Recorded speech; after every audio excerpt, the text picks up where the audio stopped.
Hi, this is Tom Malloy. Okay, how do you spot a winning story? There's screenplays around, there's stories around, there's treatments that you are going to make or you're going to get submitted to you. And how do you know? How do you know that it's a winning story? You know, with the screenplays, I call it a killer screenplay, something that you read and you go, this is awesome, right? And you get that excited feeling.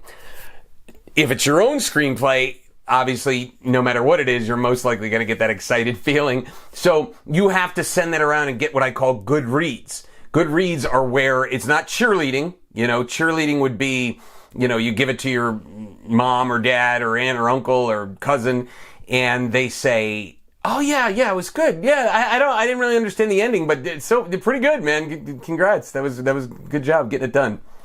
How does that help you? That doesn't help you at all. You need actual critique. Actually, somebody saying, "Okay, the characters were weak. The dialogue was a little weak. I like the story concept, but you really have to work on the characters and the dialogue," right?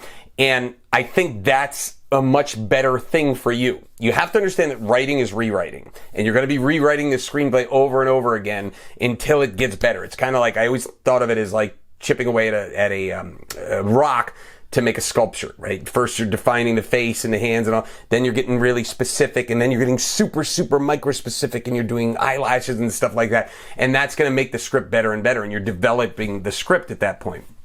But you have to get it to a point where people go, this is awesome. And when you get to that point, and when people are coming back and they're excited about it, they're not just saying, I read it, it was cute. You know, like they're saying, dude, I read it, I was crying laughing. You know, there was a comedy and it was so beautiful. Or it was a drama, and it's like, yeah, they were crying for a different reason. I just was in tears reading the drama. Okay, you want that. And the more of those you can get, now you're starting to think, all right, I have a winner right here.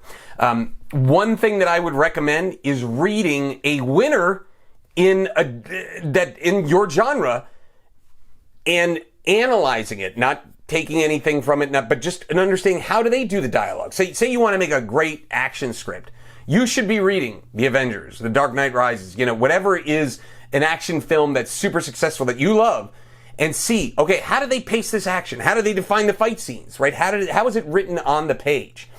And look at those. I mean, I tell people all the time, if you're writing screenplays and you've never read screenplays, you're at a complete disadvantage. That's kind of like trying open heart surgery, but you never went to in medical school. You just saw somebody doing it one time, and you're like, I could do that. That's crazy. So you should be reading screenplays. When I started, I read like 50 of the greatest screenplays of all time, and this is going back like 20 years, and that kind of ruined me for other people's screenplays because the bar I set so high from that point. But truly, for you as a writer, read one of the better ones in the genre that you want to write and have it inspire you. But also, the more of those you can read, you can start to pick up patterns and go, okay, how do they lay things out? How are they pacing?